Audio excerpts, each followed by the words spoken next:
If you die before you die, you won't die when you die. That's the key. I call it the Immortality Key. It's the big job. It's what we're all looking for, right? The meaning of life? What does it mean to be alive? And what happens when we die? Is there a God? Is there a point to any of this? Well, according to the ancient philosophers and mystics, there are answers to these questions, like real answers. They're not hidden away in some book or some dark corner of the internet. They're not necessarily in your local church or temple. And even if Moses, Jesus, and the Buddha himself were sitting in your living room, they couldn't tell you. Because it's nothing you can actually learn. Nothing for your rational brain to compute, at least. You know, my hero, the late Joseph Campbell, once said, "It's not the meaning of life that we're after." People say that what we're all seeking is a meaning for life. I don't think that's what we're really seeking.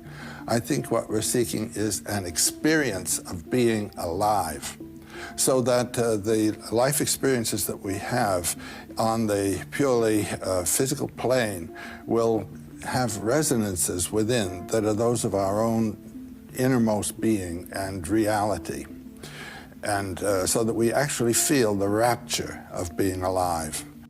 But you can't very well experience that rapture until you've experienced its opposite. You don't know what you got till it's gone, says Joni Mitchell. So until you've experienced death, not in some abstract or metaphorical way, but an actual death that feels acutely and terrifyingly real in this lifetime, how can you know what it means to be alive? And how can you even talk about an afterlife until you've seen it for yourself? These are the mysteries. Now, in some form or another, these mysteries made their way through the high civilizations of antiquity. Ancient Egypt, Mesopotamia, the Indus Valley, China. But it comes to us, to Western civilization, through the ancient Greeks, many of whom spent a lot of time in North Africa, by the way. 13 years in the case of Plato, the godfather of Western thought. So what did we inherit from these high civilizations? What are these mysteries? Like the mysteries of Eleusis that called to the best and brightest of Athens and Rome, including Plato and Marcus Aurelius, from about 1500 BC to the 4th century AD.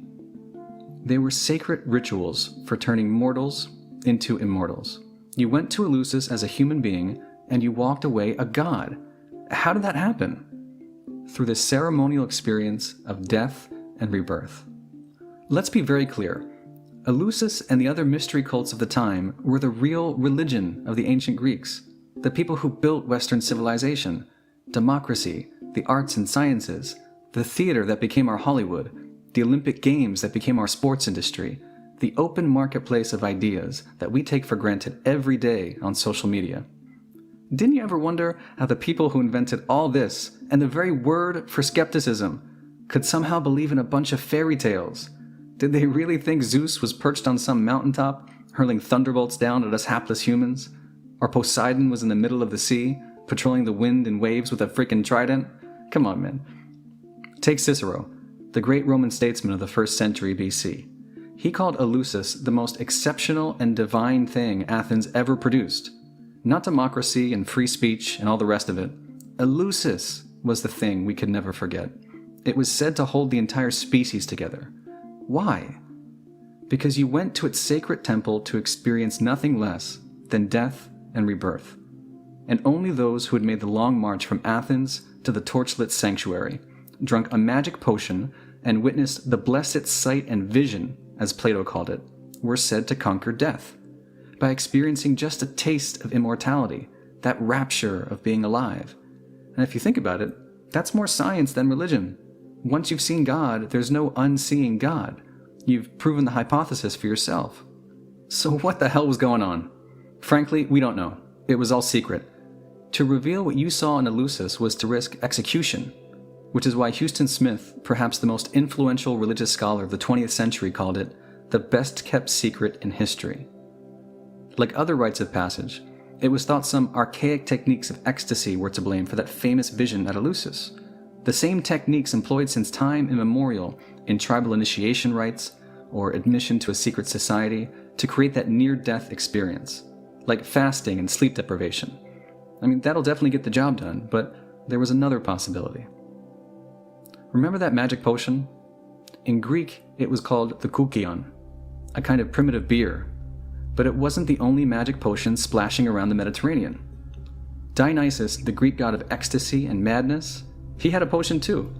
To drink his holy wine was to drink the blood of the god. In fact, you were drinking the god to become the god. This is where we get the whole idea of enthusiasm, from the Greek word enthusiazo. The essence of the god lives within you. You have become divine. So what kind of beer and wine was this? In 1978, at the height of the war on drugs, a controversial theory claimed these magic potions must have been some crazy psychedelic concoction. Beer and wine spiked with mind-altering drugs. Maybe that was the best-kept secret behind the vision at Eleusis that lasted for 2,000 years. Maybe that fueled the wild parties of Dionysus in the mountains and forests from Spain to Italy to Greece to the Holy Land, giving birth to our poetry and music, our comedy and tragedy. Either way, the psychedelic theory was the wrong idea at the wrong time, with no hard scientific data to support it. Now, why does any of this matter?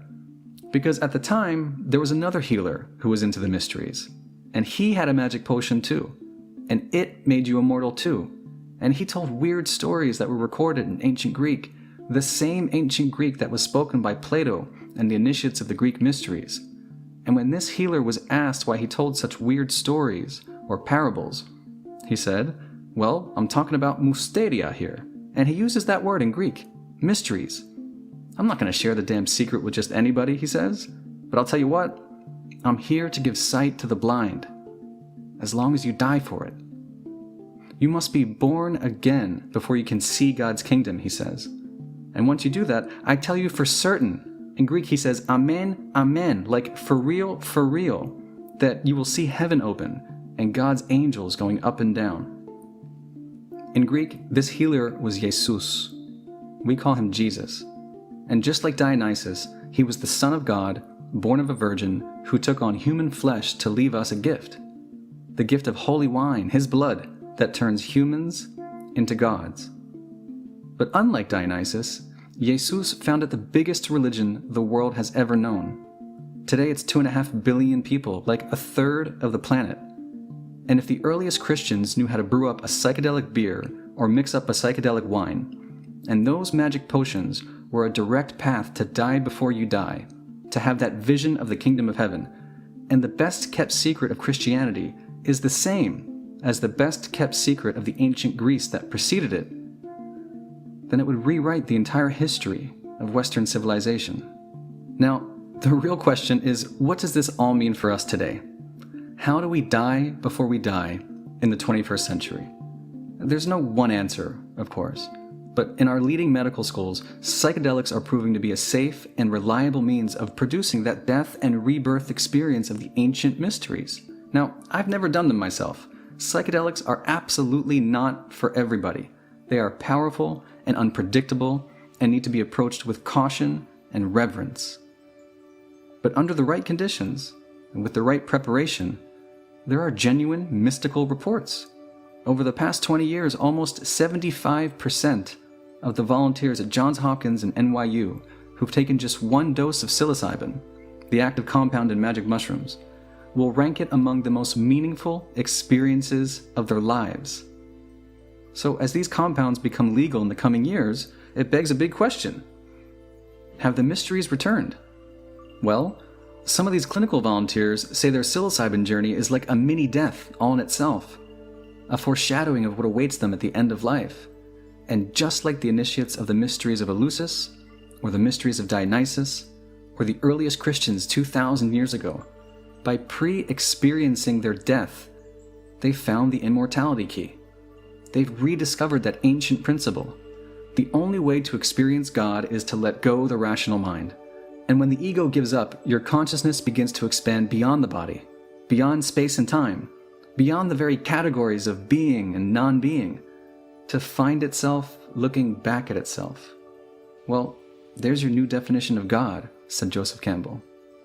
But the ultimate, unqualified mystery is beyond human experience. It becomes inflected. As they say, there is a condescension on the part of the infinite to the mind of man, and that is what looks like God. This business of understanding the relationship of mortality to something in you that is transcendent of mortality is the big job. But if you don't die now, you might never experience that ultimate mystery of being as the mystery of your being. That to know yourself at the deepest level is really to know God. I mean, we don't have a word for it, but we call it God, this divine spark that lives in you. And you might never understand that heaven is not what happens when the physical body wastes away, and there is no afterlife. Because there is no after. There's only right here, right now. The kingdom of the Father is spread upon the earth, says the Gospel of Thomas, and people do not see it. For the ancient philosophers and mystics, it was never about living forever within the field of time, just going on and on until the stars fade and the cosmos goes dark. It was never about life after death. It was always about venturing into the timelessness of the infinite present to realize your own divinity and the divinity of everyone and everything around you, which is love in its purest form. Maybe that's what it means to be fully alive. And maybe that's what ancient sacraments were for, like holy beer and holy wine, to help us glimpse that perfect love and perfect peace. And maybe what we're seeing now is a modern-day sacrament descending on Western civilization. During her psilocybin session, one of the volunteers, Dinah Baser, a self-described atheist, had the overwhelming feeling of being bathed in God's love, and the sudden epiphany that every moment is an eternity of its own. Sounds awfully familiar. Eternity isn't some later time.